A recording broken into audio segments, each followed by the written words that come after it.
Assalamualaikum warahmatullahi wabarakatuh. Pada kesempatan kali ini, saya ingin mempresentasikan mengenai sistem operasi, sekaligus sebagai ujian tengah semester untuk mata kuliah sistem operasi di Universitas Pelita Bangsa dengan dosen Abdul Halim Ansor Skom Mkom. Oke, sebelum lanjut ke presentasi saya, perkenalkan nama saya Afifrian Adinoyama, mahasiswa Teknik Informatika di Pelita Bangsa. Baik, lanjut. Untuk yang pertama, kita tahu pengertian dari sistem operasi itu apa? Pengertian dari sistem operasi atau lebih dikenal sebagai atau disebut operating system atau OS adalah sebuah perangkat program yang mengelola sumber daya hardware komputer dan menyediakan layanan umum untuk aplikasi software. Sistem operasi adalah jenis yang paling penting dari software sistem dalam sistem komputer. Kemudian lanjut ke fungsi sistem operasi. Fungsi sistem operasi ada beberapa yang akan saya jelaskan. Tentunya sangat banyak fungsinya. Oke, yang pertama dari fungsi sistem operasi ini adalah bisa mengelola sumber daya yang terkait dengan pengendalian perangkat lunak atau aplikasi yang sedang dijalankan. Kemudian fungsi yang kedua, mempersiapkan agar program software dapat berinteraksi dengan hardware secara konsisten dan stabil tanpa harus mengetahui secara detail hardware-nya. Kemudian fungsi yang ketiga, melakukan proses yang menyangkut penyiapan, penjadwalan, dan pemantauan proses program yang sedang dijalankan. Kemudian ada melakukan pengelolaan data, pengendalian terhadap data input atau output. Kemudian fungsi yang kelima adalah melakukan penerjemahan sebagai perantara komunikasi antara komputer dengan user. Kemudian mengatur pembagian dan pengiriman instruksi dari memori utama dan tempat penyimpanan lain ke sistem komputer. Oke, selanjutnya ke peran dari sistem operasi atau OS, bisa disebut dengan operating system. Dalam peranannya, OS berfungsi untuk mengatur dan mengontrol sumber daya yang ada, baik dari hardware yang berupa CPU, memori, maupun disk storage, serta software yang berupa program komputer baik yang dibuat oleh pabrik pembuat maupun yang dibuat oleh para programmer. Tanpa sistem operasi, pengguna tidak dapat menjalankan program aplikasi pada komputer mereka, kecuali program aplikasi booting. Demikian pula halnya dengan kemampuan komputer yang bisa dihubungkan dengan terminal, printer, ataupun peralatan tambahan lainnya. Dengan demikian, dengan adanya operating system ini, pemakai diharapkan dapat memanfaatkan komputer secara maksimal. Sistem operasi komputer menjamin aplikasi software lainnya bisa memakai memori, melakukan input serta output, serta peralatan lainnya yang mempunyai akses dalam sistem file. Jika beberapa aplikasi berjalan bersamaan, maka sistem operasi komputer akan mengatur jadwal yang tepat sehingga sebisa mungkin semua proses pada komputer yang berjalan mendapatkan waktu yang cukup untuk menggunakan CPU dan tidak saling mengganggu dengan perangkat lain. Begitulah peran dari sistem operasi yang mempunyai peran yang sangat penting. Kemudian selanjutnya ke jenis operasi sistem. Di sini saya akan menyebutkan jenis operasi sistem pada jaringan yang paling banyak digunakan. Yang pertama tentunya Windows. Windows adalah sistem operasi yang dibuat oleh Microsoft. Anda dapat menggunakan komputer melalui sistem operasi. Windows mayoritas sudah dibootling pada komputer PC sehingga Windows menjadi sistem operasi yang paling populer di dunia. Tentunya Windows ini paling banyak penggunanya. Adapun kelebihan dan kekurangan dari Windows, untuk kelebihannya tentunya karena paling banyak digunakan, sangatlah user friendly. Kemudian banyak software-software yang bisa relatif mudah diinstal di operasi sistem ini. Kemudian banyak perusahaan yang memakai aplikasi berbasis Windows dibanding yang lainnya. Kemudian kekurangannya karena sifatnya share source atau closed source, maka sedikit komunitas yang menggunakan sistem dari Windows ini. Kemudian harga lisensi yang cukup lumayan mahal ya kalau Windows ini.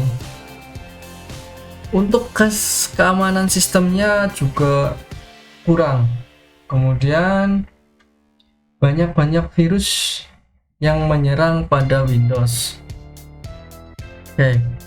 Kemudian yang kedua ada Linux. Linux merupakan nama yang diberikan kepada sistem operasi komputer Unix. Linux merupakan salah satu contoh pengembangan perangkat lunak bebas dan sumber utamanya yang terbuka. Linux berasal dari nama sang produsen yang diperkenalkan pada 1991 oleh Linus Torvalds. Untuk Linux sendiri banyak kelebihan dan kekurangan di setiap masing-masing sistem operasi. Untuk kelebihannya, sistem operasi Linux ini bersifat open source, sehingga kita tidak perlu membayar atau kita bisa mendapatkan sistem operasi ini secara gratis. Kemudian sistem yang stabil karena Unix family. Untuk sistem keamanannya lebih unggul dibandingkan Windows. Kemudian Linux mempunyai kompatibilitas ke belakang yang lebih baik. Kemudian untuk kekurangannya, karena Linux tidak banyak digunakan oleh orang-orang awam, mungkin agak sedikit susah ya dalam penggunaannya karena belum terbiasa. Kemudian dukungan dari perangkat keras dan vendor-vendor tertentu yang tidak terlalu baik pada Linux, karena perangkat keras biasanya sudah compatible dengan sistem operasi Windows sehingga Linux jarang digunakan. Kemudian sistem operasi yang ketiga yang paling sering digunakan adalah Mac OS. Mac operasi sistem atau yang sebelumnya disebut OS X adalah sistem operasi dengan antarmuka grafis yang dikembangkan dan didistribusikan oleh Apple. Sistem operasi ini disediakan untuk komputer Macintosh. Sistem operasi ini pertama kali dikeluarkan pada tahun 2001 dan populer di kalangan pengguna. Nah, untuk sistem operasi macOS ini akhir-akhir ini sudah cukup banyak untuk penggemarnya, walaupun harganya cukup mahal. Adapun untuk kelebihan dan kekurangannya, yang pertama, kelebihannya bisa mengenal file format Windows. Tampilannya lebih glossy sehingga bagus untuk desain, grafik atau multimedia. macOS biasanya sering digunakan oleh para desain grafik atau editor foto ya. Kemudian ada program Sherlock yang tidak hanya bisa mencari file pada hard disk dan di dalam jaringan lokal, tapi juga bisa berinteraksi di internet mencari berdasarkan keyword. Kekurangannya jelas yang pertama adalah harganya cukup mahal. Kemudian untuk sistem operasi macOS ini sebenarnya cocok untuk grafik atau desainer ya. Kemudian kekurangan yang lain adalah software di macOS tidak begitu lengkap. Sama halnya seperti Linux, tidak semua software bisa terinstall di macOS. Namun belakangan ini macOS terus berusaha untuk bisa mendapatkan software-software yang bisa install di Windows, bisa juga di Linux. Tentunya sistem operasi ini masih bisa dikembangkan dan bisa sangat maju di masa mendatang. Kemudian yang keempat ada Google Chrome Operasi System. Google Chrome Operasi System adalah sistem operasi berbasis Gentoo Linux yang dikembangkan oleh Google sendiri. Sesuai namanya, Google Chrome OS.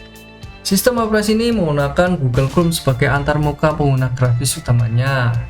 Tidak seperti lainnya, Chrome OS hanya berjalan pada perangkat keras tertentu dari mitra manufaktur Google yang berbawah nama Chromebook.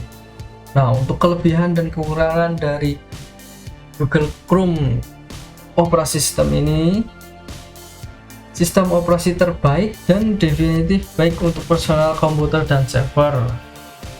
Tentunya 100% gratis untuk pengguna pribadi dan komersial bisnis. Kelebihan yang lainnya, untuk operasi sistem ini bisa 2 kali lebih cepat dibandingkan sistem operasi Windows XP, Vista, dan macOS. Kemudian untuk kekurangannya, tidak terlalu tampak banyak taskbar yang membingungkan. Kemudian sistem operasi, karena sistem operasi yang terbilang baru ya, jadi belum banyak yang menggunakan sistem operasi Google Chrome ini. Baik, sekian apa yang bisa saya share ke teman-teman semua. Untuk materi tadi saya mendapatkan referensi dari komunitas e-learning ilmukomputer.com. Teman-teman kalau ingin tahu lebih detailnya ada di situ. Mungkin cukup sekian apa yang bisa saya share, apa yang bisa saya bagikan. Semoga bermanfaat untuk teman-teman semuanya. Terima kasih. Sekian dari saya, sampai jumpa. Wassalamualaikum warahmatullahi wabarakatuh.